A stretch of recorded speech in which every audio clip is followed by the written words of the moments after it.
السلام عليكم، مرحبا بكم. اليوم معايا فيديو جديد. اليوم غادي نعملو مملحات، فطائر مملحة او لي شوسون بواحد العجينة زوينة كتليق حتى لي بيتزا. كنحتاجو لها زلافة ونص ديال الطحين، نص معلقة صغيرة ديال الملح، كنسموها شوية ديال الابزار وشوية ديال الثوم بودر و وشويه ديال الزعتر محكوك. كندير هنايا الخميره، درت 2 معالق صغيورين، الا كانت الحراره نديرو غير معلقه. كنديرو شويه ديال السكر وشويه ديال الزعتر محكوك. المقادير ان شاء الله غادي تلقاوهم في صندوق الوصف، مضبوطين بجميع المكونات ان شاء الله. العجينه كتجي رائعه، كتجي لجميع الفطائر المملحه، كنديرها حتى البيتزا. كنضيف هنايا نص كاس مخلط ما بين زيت المائدة وزيت الرومية، زيت زيت الزيتون، زيت البلدية. صافي كنبسو الخليط كله، ومن بعد كنجمعوها بالمدافئ. العجينة كتجي طرية، كتجي ما كتلصقش في الايد، كتجي رائعه صراحه. كتعجبني ديال العجينه المعتمده عندي، لا في الفطائر ولا في لي بيتزا. صافي هنا من بعد ما كنجمعوا العجينه بالمدافي، كنخليوها ترتاح تتخمر ان شاء الله. كنغطيوها ببابي سلوفان بواحد الكتيتينه ديال الخبز. كما كتلاحظوا العجينه رطبه، ما كتلصقش في اليد، كتعطينا الطوع. صافي كنخليو العجينه ترتاح، كنغطيها باش تخمر، وكنمشيو نوجدوا الحشوه. اختاريت ندير الكفته، وانتم لكم الاختيار، باش ما بغيتو ديروا الحشوه ديروها. هنا عندي 2 بصلات مشلضين. الكفته كندير نطيبوا الحشوه عادي كما العاده. كنطيبوا البصله هي الاول، من بعد كنزيدوا موراها الكفته.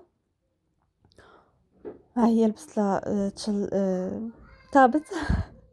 من بعد كنرد موراها الكفته، وصافي كنخليها حتى كطيب. من بعد كنزيد شامبينيون، كنزيد الزيتون، كنزيد الفرomاج.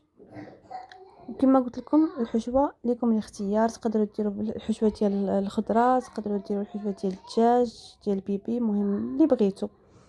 وتقدروا ديروها حتى بالطون. هنايا زدت الشامبينيون باش يطيب مع الكفته، حيت الشامبينيون معلب ما كيكونش طري بزاف، ماشي بحال الشامبينيون فري كيكون دغيا دغيا كيطيب.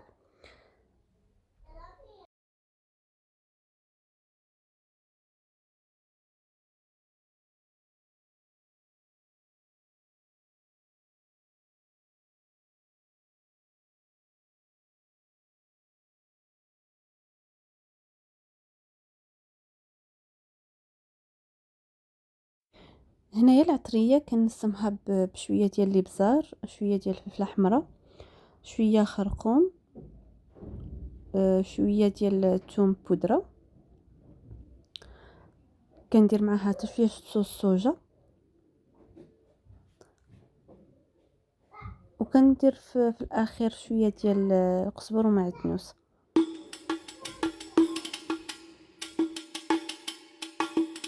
فسبحان من عمنا فضله، علينا له الحمد والشكر، فيجود علينا بإحسانه، ويرزقنا من سماء وأرض. الأرض بساط الله، وانا في ملك الله، ولا خلق عيال الله، وانا من خلق الله، ولا ارزق على الله، ناكل من رزق الله. هنا من بعد ما طابت الحشوه غادي نضيفوا لها الزيتون الاسود والزيتون الاخضر. صراحه انايا من نوع ماشي من عشاق الزيتون الاسود، ولكن في الحشوات عجبني. كنضيفوا الفرماج الأحمر. المهم هداك شي اختياري اللي كان عندكم في الدار ديروه، ما كانش ماشي مشكل، ولكن الفرماج كيعطيها واحد النسمه زوينه. صافي دابا غادي نخليو الحشوه تبرد ونمشيو نشوفوا العجينه ديالنا. دابا العجينه ها هي خمرات كما كتلاحظوا في الفيديو. غادي نخويوها من الهواء اللي فيها،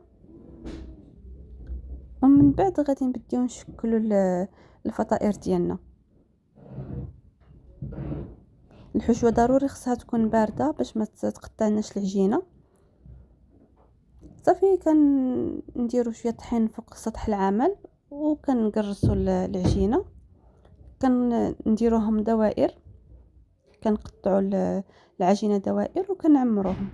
الطريقه راها واضحه في الفيديو، ان شاء الله تعجبكم، ونخليكم مع الطريقه في الفيديو، وان شاء الله تكون عجبتكم الوصفه ديال هذا النهار. تعتمدوها في شهر رمضان في السحور او في الفطور. الاغلبيه كندير مملحات في الفطور. وشكرا لكم، وما تنسوناش من الدعم ديالكم من اللايك والاشتراك. وهذه هي الطريقه كما كتلاحظوا. الطريقه راها سهله، وحتى العجينه راها كتساعد بزاف. من كنجمعوا الاطراف ديالها دغيا كتجمع. نديروا الحشوه في الوسط، كنسرحوا هكا العجينه وكنديروا الحشوه في الوسط وكنجمعوهم. الطريقه راه ما كاينش اللي ما كيعرفهاش. كنوري للناس اللي مبتدئين. تبارك الله الناس ما شاء الله كلهم راه كيعرفوا هاد المملحات. صافي هذه هي طريقه تحضير الفطائر المملحه. حتى كنكملوا العجينه ديالنا كامله، كندير واحد الشكل اخر. كنطوي الاطراف ديالهم حتى هو كيجي المنظر ديالهم زوين. لكم الاختيار، تقدروا ديروهم سامبل، تقدروا ديروهم بحال هكا، يعني كتطويو الاطراف ديالها. راه كلشي واضح في الفيديو كما كتشوفوا. كنطوي وكنرجع لداخل حتى هذا شكل زوين صراحه. صافي من بعد ما كنسالي العجينه كامله كندهنها بصفر بيضه وشويه ديال صوص الصوجا. صافي انا من بعد ما ساليت العجينه ديالي كامله دهنتهم بصفر بيضه، كنزينهم بالبافو بحبوب الخشخاش. صافي ندخلوهم للفران حتى كيطيبوا. النار كتكون نار متوسطه، ما كتكونش هادئه وما كتكونش عاليه. ونتمنى الوصفه تعجبكم كما العاده. لي كومونتير ديالكم كيكونوا محفزين، نتمنى تخليو لي شي كومونتير زوين. وهادو هما لي شوسون ديالنا، هذا هو الشكل النهائي ديالهم. نتمنى يعجبوكم، وشكرا لكم بزاف بزاف على المتابعه. نخليكم مع الفيديو. شكرا لكم بزاف، الى اللقاء في فيديو اخر ان شاء الله.